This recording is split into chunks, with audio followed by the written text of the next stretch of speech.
1,00,000 சந்தாதாரர்களை அடைய எனக்கு உதவிய அனைத்து நல் உள்ளங்களுக்கும் சந்தாதாரர்களுக்கும் என்னுடைய பணிவான நமஸ்காரங்கள், என்னுடைய வாழ்த்துக்கள்.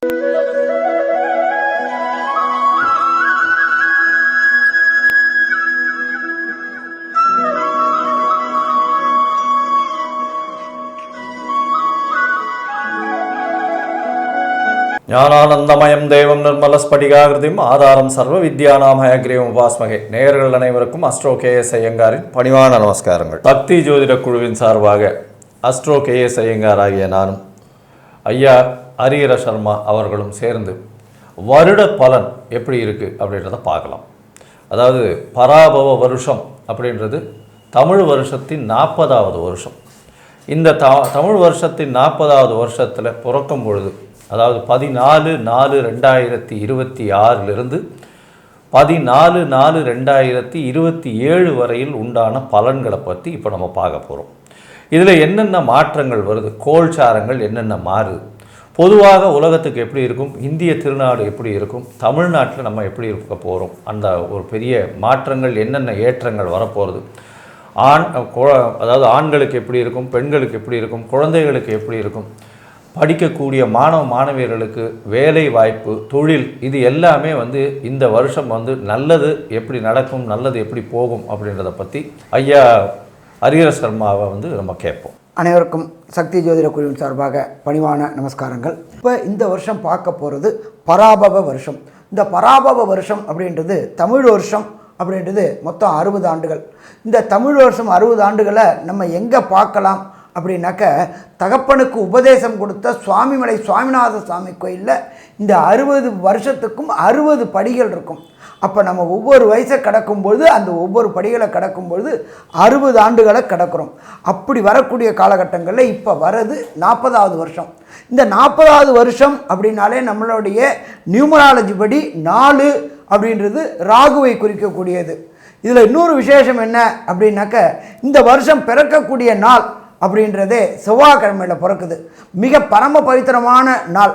அதோட இன்னொரு விசேஷம் என்ன தெரியுமா, ராகுவோடைய நட்சத்திரமான சதய நட்சத்திரத்தில் பிறக்குது. அதோட இன்னொரு விசேஷம் என்ன தெரியுமா, ராகு கேதுவின் பிடியில் அனைத்து கிரகங்களும், அதாகப்பட்டது மெல்ல செல்லும் கிரகங்கள், விரைவாக செல்லும் கிரகங்கள் அத்தனையும் உள்ளார மாட்டிக்கிச்சு. அப்போ இந்த வருஷம் பொறுத்தளவுக்கு இந்த வருஷத்தை ஒரு உதாரணம் சொல்லலாம்.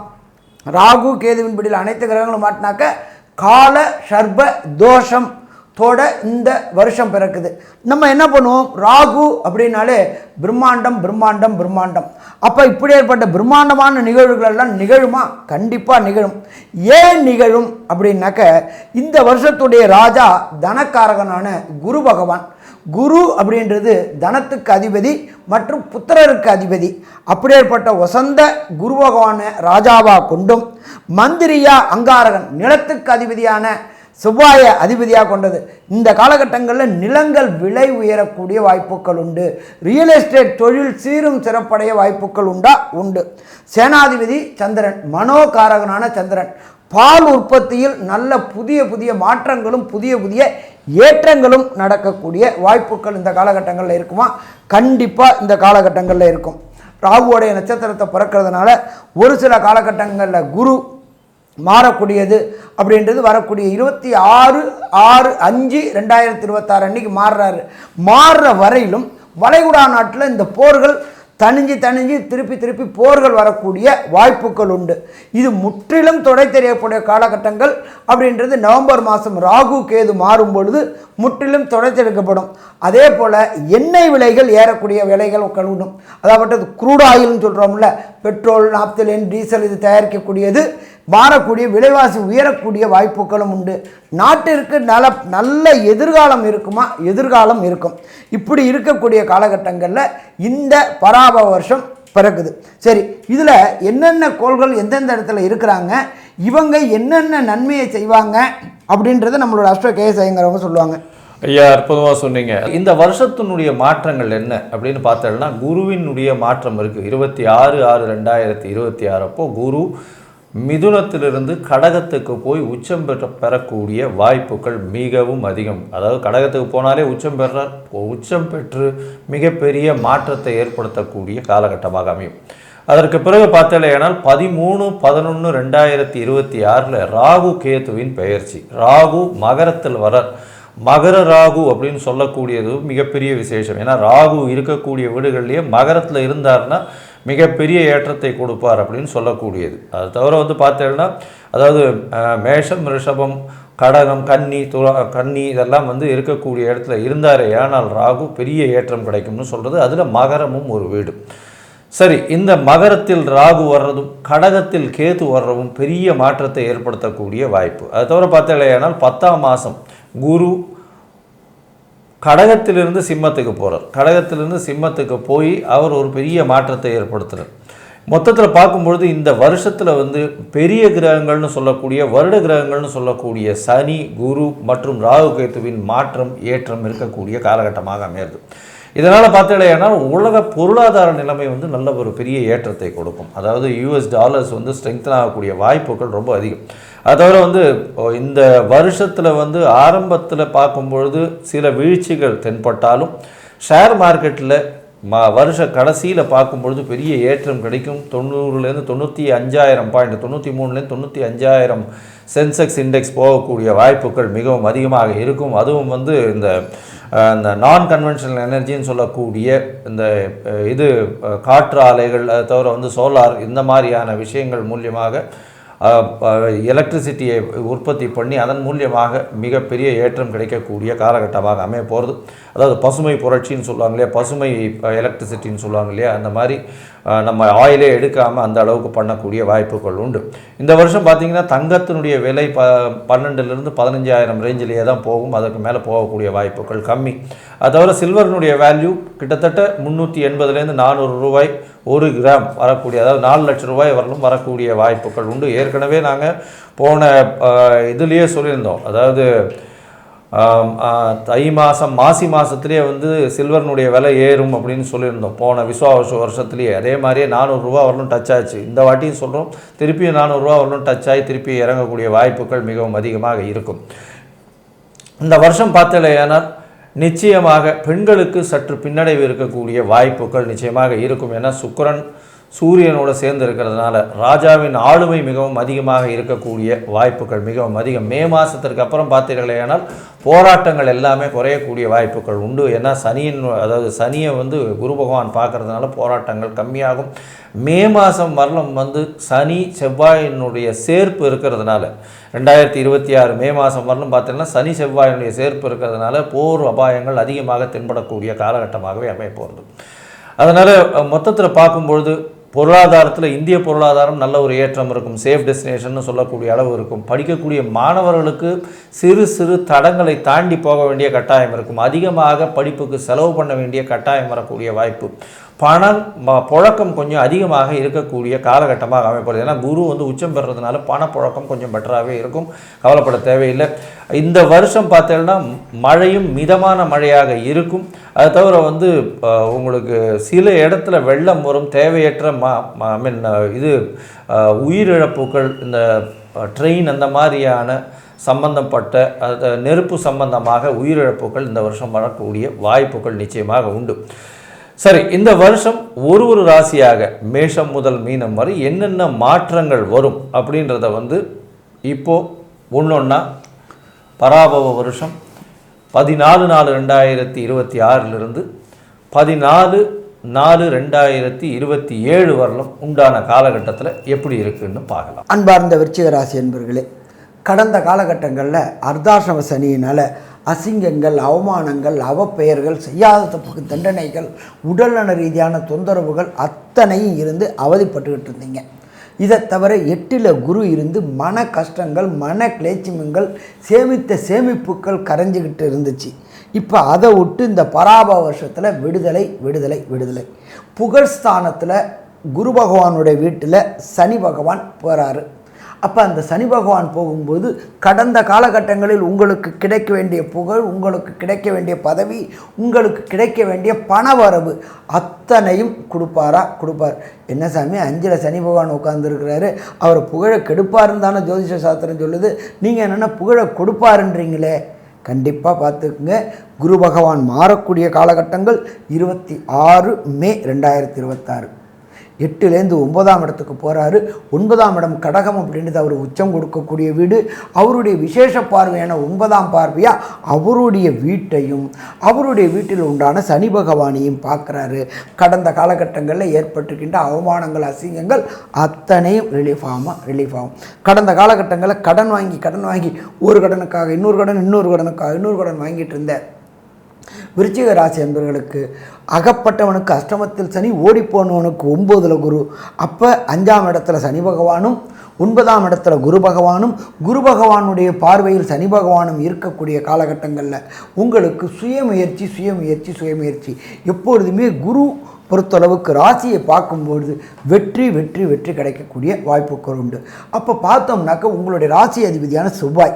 அப்போ இந்த விருச்சிக ராசி அன்பர்கள் நீண்ட நாட்களாக சாமி நானும் ஒரு ஒன்று கொடுத்தனத்திலே இருந்துட்டு கடைசி வரலும் கஷ்டப்பட்டுட்டேன், எனக்குன்னு ஒரு காக்காணி நிலமாவது வருமா அப்படின்னு எதிர்பார்த்துட்டு இருந்தவங்களுக்கு இந்த குரு மாறும்பொழுது 9ஆம் இடத்துல மாறும்பொழுது கண்டிப்பாக வீடு, வண்டி, வாகனம் அத்தனையும் வாங்கக்கூடிய யோகம் கிடைக்கும். கடங்காலகட்டங்களில் உடல் நலத்தில் தொந்தரவு இருந்துட்டு அந்த உடல்நல தொந்தரவுகள் குரு பகவானுடைய பார்வை கிடைக்கும் பொழுது வெற்றி கிடைக்கக்கூடிய வாய்ப்புகளும் உண்டு. சரி, அடுத்தது 3ஆம் இடத்துல முயற்சி ஸ்தானத்தில் ராகு பகவான் 11ஆம் மாதத்துக்கு அப்புறம் வராரு. ராகு அப்படின்னாலே பிரம்மாண்டம். எப்பொழுதுமே பொறுத்தளவுக்கு மகரம் அப்படின்றது ராகு பகவானுக்கு வசந்த இடம். அப்போ எடுக்கின்ற முயற்சிகள் அத்தனையுமே எளிதில் வெற்றி கிடைக்கும். கடந்த காலகட்டங்களில் அஷ்டமத்தில் சனியும், இதை தவிர 4ஆம் இடத்துல ராகுவும் 8ஆம் இடத்துல குரு பகவானும் இருந்து உங்களை ஆட்டி படைச்சது எடுக்கின்ற முயற்சிகள் அத்தனையிலையும் வெற்றி கிடைக்கக்கூடிய வாய்ப்புகள் உண்டாகும். சரி, இதை தவிர கேது பகவான் உங்களுக்கு ராசிக்கு எங்கே வராரு அப்படின்னாக்க 9ஆம் இடத்துல வராரு. 9ல் கேதுக்கு தனியாக வீடு கிடையாது. அவர் எந்த இடத்துல இருக்காரோ அந்த இடத்தின் அதிபதி வேலை செய்வார்.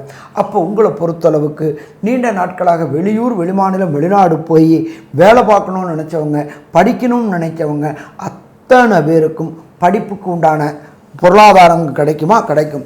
ஏன்னா இந்த வருஷத்து பராப வருஷத்துடைய ராஜாவே குரு பகவான். அவரே ராசிக்கு 9ஆம் இடத்துல இருந்து ராசியை பார்க்குறாரு. கேட்ட இடத்துல இந்த பைப்பை திறந்தால் எப்படி என்ன பிசுறு இல்லாமல் கொட்டுமோ கேட்ட இடத்துல பணம் கிடைக்கக்கூடிய வாய்ப்புகள் உண்டு. உங்களுடைய படிப்பு விஷயமாகவும் உங்களுடைய வேலை விஷயமாகவும் வெளியூர், வெளிமாநிலம் போனீங்கன்னாக்க வெற்றி கிடைக்கக்கூடிய வாய்ப்புகள் உண்டு. சரி, இப்போ இந்த இதை பொறுத்தளவுக்கு நம்ம எப்போதுமே வருஷ பலன்கள் சொல்லக்கூடியது மெல்ல செல்லும் கிரகங்களான சனி பகவான் ஒரு ராசியிலேருந்து ஒரு ராசி கிடக்க சற்றேறக்கூடிய 2.5 வருஷம், ராகு கேது பகவான் சற்றேறக்கூடிய 1.5 வருஷம், குரு பகவான் 1 வருஷம் பெயர்றாரு. இப்போ இந்த ராகு கேது பகவான் இந்த விருச்சிக ராசி என்பவர்களுக்கு என்னென்ன நற்பலன்களை தருவார், என்னென்ன கெடுபலன்களை தருவார் அப்படின்றத நம்மளோட அஸ்ட்ரோ கேஎஸ் ஐயங்காரவங்க சொல்லுவாங்க. ஐயா, விருச்சிக ராசியை பொறுத்தவரையிலும் பார்த்தலையானால் ராகு உங்களுடைய ராசிக்கு 3ஆம் இடத்துக்கு வரார். எப்போ வரார் அப்படின்னு பார்க்கும்பொழுது 11ஆம் மாதம் நவம்பரில் வரார். அது வரலும் 4ஆம் இடத்துல தான் இருக்கார். ராகு பகவான் 4ஆம் இடத்துலையும் கேது பகவான் 10ஆம் இடத்துலையும் தான் இருக்கார். விருச்சிக ராசியை பொறுத்தவரையிலும் குருவினுடைய பார்வை அப்படின்னு சொல்லக்கூடியது குரு பகவான் உங்களுடைய ராசிக்கு 8ஆம் இடத்துல மறைஞ்சி இருக்கிறார். அதாவது மே மாதம் வரலும் குரு பகவான் 8ஆம் இடத்துல மறைஞ்சி இருக்கிறதுனால உங்களுக்கு பண வருமானம் இருக்கும், மனக்குழப்பங்கள் அதிகமாக இருக்கும், உடல் நலத்தில் சற்று பின்னடைவு இருக்கக்கூடிய வாய்ப்புகள் மே மாத கடைசி வரலும் இருக்கும். அதுக்கப்புறம் குரு பகவான் மாறினார்னா 9ஆம் இடத்துக்கு வரார். 9ஆம் இடத்துக்கு வரும்போது உங்களுடைய ராசியை பார்க்குறார். தீர்க்கமான சிந்தனை இருக்கும். தந்தையினுடைய சொத்துக்கள் வரக்கூடிய வாய்ப்பு, தந்தையினுடைய உடல்நிலையில் நல்ல ஒரு ஏற்றம் இருக்கக்கூடிய வாய்ப்பு, குழந்தைகளால் பெருமை வரக்கூடிய வாய்ப்பு, குழந்தை பிராப்தி ஏற்படக்கூடிய பாக்கியம், இது எல்லாமே குரு பகவான் கொடுக்குறார். 10ஆம் மாதம் வரலும் பார்த்தாலேயானால் குரு 9ஆம் இடத்துலேருந்து அதுவும் உச்சத்தில் இருக்கிறது பெரிய ஏற்றத்தை கொடுக்கக்கூடிய காலகட்டம். பணவரவிற்கு பஞ்சமே இருக்காது. அது தவிர உங்களுடைய ராசிக்கு 10ஆம் இடத்துல அவர் போகிறார் குரு பகவான். 10ஆம் இடத்துல குரு பகவான் போகும்போது கேதுவோட சம்பந்தம் மாறார். கேதுவோட சம்பந்தம் மாறதுனால தொழிலில் எந்த விதமான முடையும் இல்லாமல் ஏற்றம் இருக்கும். ஏன்னா கேதுவோட சம்பந்தப்படுறதுனால கண்டிப்பாக பெரிய ஏற்றத்தை கொடுப்பார், மாற்றங்களை கொடுப்பார். எல்லோரும் என்ன நினச்சிட்டு இருப்பாங்கன்னா 10ல் குரு வந்துடுது அதனால் எல்லாம் பிரச்சனையாயிடும். 10ல் குரு கேதுவோட சம்பந்தத்தினால குரு தன்னுடைய எல்லா விதமான அவருடைய பவரை இழக்கக்கூடிய வாய்ப்புகள் இந்த காலகட்டத்தில் உண்டு. அதற்கு பிறகு குரு பகவான் தனித்து 10ஆம் இடத்துல இருப்பார். அப்போ கேது பகவான் 9ஆம் இடத்துக்கு போகிறார். 3ஆம் இடத்துல ராகு பகவான் இருக்கக்கூடிய காலகட்டத்தில் பார்த்தாலேயானால் உங்களுடைய முயற்சிகள் எல்லாமே வெற்றி பெறும். அதுவும் இந்த ரியல் எஸ்டேட் வியாபாரம் பண்ணுறவங்க, அது தவிர வந்து இந்த காலகட்டத்தில் வந்து இந்த மருத்துவம் சார்ந்த, மண் சார்ந்த, கெமிக்கல் சார்ந்த, உரம் சார்ந்த வியாபாரங்கள்லாம் செய்கிறவங்களுக்கெல்லாம் பெரிய ஏற்றம் இருக்கக்கூடிய வாய்ப்புகள் உண்டு. அது தவிர இந்த சிவில் கான்ட்ராக்ட்ஸ் எல்லாம் பண்ணுறவங்களுக்கு நல்ல ஒரு ஏற்றம் இருக்கக்கூடிய காலகட்டமாக இந்த காலகட்டத்தில் அமைய போகிறது. உங்களுடைய ராசிக்கு பார்த்தீங்கன்னா 3ஆம் இடத்துல இருக்கக்கூடிய ராகு பகவான் மூலியமாக எல்லா விதமான முயற்சிகளிலும் உங்களுக்கு வெற்றி பெறக்கூடிய வாய்ப்பு. 5ஆம் இடத்துல இருக்கக்கூடிய சனி பகவான் சிறு சிறு சோதனைகளை கொடுத்தாலும் நிச்சயமாக மாற்றத்தை ஏற்படுத்தக்கூடிய வாய்ப்புகள் நிச்சயமாக இருக்கும். இந்த காலகட்டத்தில் பார்க்கும்பொழுது உங்களுக்கு, அதாவது 9ஆம் இடத்துல குரு பகவான் இருக்கும் பொழுது குழந்தை பிராப்தி ஏற்படக்கூடிய வாய்ப்புகள் உண்டு. ரொம்ப நாளாக குழந்தை பிராப்தி இல்லாதவர்களுக்கு நிச்சயமாக குழந்தை பிராப்தி ஏற்படும். உடல் நலத்தில் ஏற்றம் இருக்கக்கூடிய வாய்ப்பு, வெளிநாடு போய் படிக்கக்கூடிய வாய்ப்பு, இதெல்லாம் நிச்சயமாகவே கிடைக்கும். சரி, இந்த காலகட்டத்தில் எந்த ஒரு கோவிலுக்கு போயிட்டு வந்தோம்னா நல்ல ஒரு ஏற்றம் இருக்கும். ஏன்னா உங்களுடைய தசாபுக்தி அந்தரம் சூக்ஷ்மம் வந்து எந்த அளவுக்கு உங்களுக்கு ஒரு ஏற்றத்தை கொடுக்கும். ஒருவேளை அந்த தசாபுக்தி அந்தரம் சூக்ஷ்மம் வந்து அந்த அளவு விசேஷம் இல்லை அப்படின்னா இந்த கோச்சாரம் நல்லபடியாக செயல்படுவதற்காக எந்த கோவிலுக்கு போய் என்ன எளிய பரிகாரம் செய்தால் நல்லபடியாக இருக்கும்ன்றதை நம்ம ஐயா கிட்ட கேட்போம். ஐயா நல்லா அற்புதமாக சொன்னீங்க. செவ்வாய் விருச்சிகம் அதிபதி. செவ்வாயோடைய அதிபதி அப்படின்றது எம்பெருமான் முருகப்பெருமான். முருகப்பெருமானின் முதல் வீடான திருப்பரங்குன்றத்துக்கு ஒரு செவ்வாய்க்கிழமையில் போயிட்டு அங்கே தீபம் ஏற்றி வழிபடுங்க. தீபம் ஏற்றி வழிபடும்போது வருகின்ற பிரச்சனை, வந்த பிரச்சனை அத்தனையும் எப்படி சூரியனை கண்ட போல் பனி விலகுதோ அதே மாதிரி விலகும். சரி, இதை தவிர இந்த விருச்சிக ராசி அன்பர்கள் ஒவ்வொரு செவ்வாய்க்கிழமையும் நீங்கள் இருக்கிற இடத்துக்கு பக்கத்தில் உள்ள ஏதாவது ஒரு முருகன் கோயில், அந்த முருகன் கோயில் தனித்து இல்லாமல் தம்பதி சமேதனமாக இருக்கக்கூடிய முருகன் கோயிலுக்கு ஒவ்வொரு செவ்வாய்க்கிழமையும் போயிட்டு வழிபடுங்க. 2, அதே போல் ஒவ்வொரு செவ்வாய்க்கிழமையும் நீங்கள் இருக்கிற இடத்துக்கு பக்கத்தில் முருகன் கோயிலில் செவ்வாய் ஹோரை அப்படின்றது அந்த தினத்தின் முதல் ஹோரை 6 to 7 முருகனுக்கு, எம்பெருமான் முருகப்பெருமானுக்கு ஒரு நெய் தீபம் 9 முறை பிரதட்சணம் பண்ணுங்க. கடைசி செவ்வாய்க்கிழமை பொறுத்தளவுக்கு ஏதாவது ஒரு அன்னதானம் செஞ்சுக்கிட்டு வந்தீங்கன்னாக்க, தானத்தில் சிறந்தது அன்னதானம், அந்த அன்னதானம் செஞ்சுட்டு வந்தீங்க அப்படின்னு சொன்னாக்க வர பிரச்சனை, வந்த பிரச்சனை விலகும். இதை தவிர நீங்கள் இருக்கிற இடத்துக்கு பக்கத்தில் உள்ள ஏதாவது ஒரு வேத பாடசாலை, வேதம் கற்கக்கூடிய மாணவர்களுக்கு பராப வருஷம் தொடங்கக்கூடிய காலகட்டங்கள்லேருந்து பராப வருஷம் முடியக்கூடிய காலகட்டங்கள் முறையிலும் உங்களால் முடிஞ்ச ப்ரொவிஷனை அந்த வேத பாடசாலையை படிக்கக்கூடிய மாணவர்களுக்கு வாங்கி கொடுங்க. வேதத்தை நாம் ரட்சித்தோம் அப்படின்னா வேதம் நம்மளை ரட்சிக்கும். அதே போல் உங்களுடைய மத குருமார்கள் மற்றும் கோயிலில் வேலை பார்க்கக்கூடிய சிவாச்சாரியார்கள் மற்றும் பட்டாச்சாரியார்கள் மற்றும் குருக்கள்கள் மற்றும் பூசாரிகளுக்கு இவர்களுக்கு தானம் கொடுங்கள். இந்த தானம் கொடுத்தீங்க அப்படின்னு சொன்னாக்க எல்லாத்துலேயும் மிக மிக முக்கியமானது தானம் தர்மமும் தலை காக்கும், தானமும் தலையை காக்கும். அப்போ அங்கே உள்ள சிவாச்சாரியார், பட்டாச்சாரியார், பூசாரிகள் மற்றும் பரம்பரையாக இவங்களை இருக்கக்கூடியவங்க இந்த கோயில் இது பண்ணுறவங்களுக்கு தானம் செஞ்சுட்டு வாங்க. வர பிரச்சனை, வந்த பிரச்சனை எப்படி சூரியனை கண்ட பனி போல விலகுமோ அதே போல விலகும். சரி, மொத்தத்தில் இந்த விருச்சிக ராசி அன்பர்களுக்கு இந்த பராபவ வருஷம் 12 மாதமும் என்னென்ன நற்பலன்கள், என்னென்ன கெடுபலன்கள் கிடைக்கும் அப்படின்னு நம்மளோட அஷ்ட கேஎஸ் ஐயங்காரவங்க சொல்லுவாங்க. ஐயா, விருச்சிக ராசியை பொறுத்தவரை ஏற்றமான காலம், நல்ல ஒரு வெற்றி கிடைக்கக்கூடிய காலகட்டமாக அமைய போகிறது. வெளிநாடு, வெளியூர், வெளிமாநிலம் சென்று வரக்கூடிய பாக்கியம் கிடைக்கும். முயற்சிகள் அனைத்தும் வெற்றி பெறக்கூடிய வாய்ப்பு உண்டு. எழுத்து பணிகளில் இருக்கிறவங்களுக்கெல்லாம் நல்ல ஒரு ஏற்றம் இருக்கக்கூடிய காலகட்டமாக அமைய போகிறது. குழந்தைகள் மூலியமாக பெருமை வரக்கூடிய காலகட்டம் நிச்சயமாக இருக்கும். உங்களுடைய ராசிக்கு பார்க்கும் பொழுது உடல் நலத்தில் நல்ல ஏற்றம் இருக்கக்கூடிய வாய்ப்புகள் நிச்சயமாக உண்டு. அதை தவிர பார்க்கும் பொழுது உங்களுடைய பதவி, புகழ், அந்தஸ்து, கௌரவம் சற்று ஏறக்கூடிய வாய்ப்புகள் நிச்சயமாக இருக்கும். ஏன்னா அர்த்தாஷ்டம சனியிலிருந்து 5ஆம் இடத்துல சனி பகவான் வந்ததிலே கொஞ்சம் பெரிய ரிலீஃப் இருக்கக்கூடிய வாய்ப்புகள் நிச்சயமாக இருக்கும். குரு பகவான் உங்களுடைய ராசியை 5ல் பார்க்கறதுனால நிச்சயமாக உடல் நலத்தில் ஏற்றம், பதவி, புகழ், அந்தஸ்து, கௌரவம் வரக்கூடிய வாய்ப்பு, குழந்தை பிராப்தி ஏற்படக்கூடிய வாய்ப்பு நிச்சயமாக வரும். வெளிநாடு போய் படிக்கக்கூடிய யோகம் நிச்சயமாக கிடைக்கும். தொழிலில் மாறுதல்கள் வரக்கூடிய வாய்ப்புகள் நிச்சயமாக உண்டு. உங்களுடைய தந்தையின் உடல்நிலையில் சற்று பின்னடைவு இருக்கக்கூடிய வாய்ப்பு, தாயின் உடல்நிலையில் நல்ல ஒரு ஏற்றம் இருக்கக்கூடிய வாய்ப்பு, எழுத்து பணிகளில் இருக்கிறவங்களுக்கு நல்ல ஒரு ஏற்றம் இருக்கும். அதை தவிர இந்த விருச்சிக ராசிக்காரர்கள் மருத்துவம், இந்த மாதிரியான மருத்துவம், இந்த அதாவது மருத்துவ சம்பந்த, கெமிக்கல் சம்பந்த, உரம் சம்பந்த தொழில் பண்ணுறவங்களுக்கு பெரிய ஏற்றங்கள் கிடைக்கும். அது தவிர இரும்பு சம்பந்தமான வியாபாரங்கள் பண்ணுறவங்க, இரும்பு வல்கனைஸ் பண்ணுறது, வெல்டிங் பண்ணுறது, அந்த மாதிரியான விஷயங்கள் பண்ணுறவங்களுக்கெல்லாம் பெரிய ஏற்றங்கள் இருக்கும். அரசாங்கத்திடம் கான்ட்ராக்ட் எடுத்து பண்ணுறவங்களுக்கு பெரிய மாறுதல்கள், ஜாக்பாட் அடிக்கக்கூடிய வாய்ப்புகள் நிச்சயமாக உண்டு. இந்த பராபவ வருஷத்தில் விருச்சிக ராசிக்காரர்களுக்கு 95 விழுக்காடு பெரிய மாறுதல் ஏற்படக்கூடிய காலகட்டமாக அமையப்போகிறது அப்படின்னு இந்த சக்தி ஜோதிட குழு சொல்லுது. நன்றி, நமஸ்காரம். Astro KS Iyengar YouTube channel பார்த்தமைக்கு நன்றிகள். மேலும் இது போன்ற ஆன்மீக ஜோதிஷ தகவல்கள் உங்களை வந்து அடைய astro KS Iyengar YouTube channel subscribe செய்யவும், பெல் ஐக்கானை மறக்காமல் அழுத்தவும். நன்றி, வணக்கம்.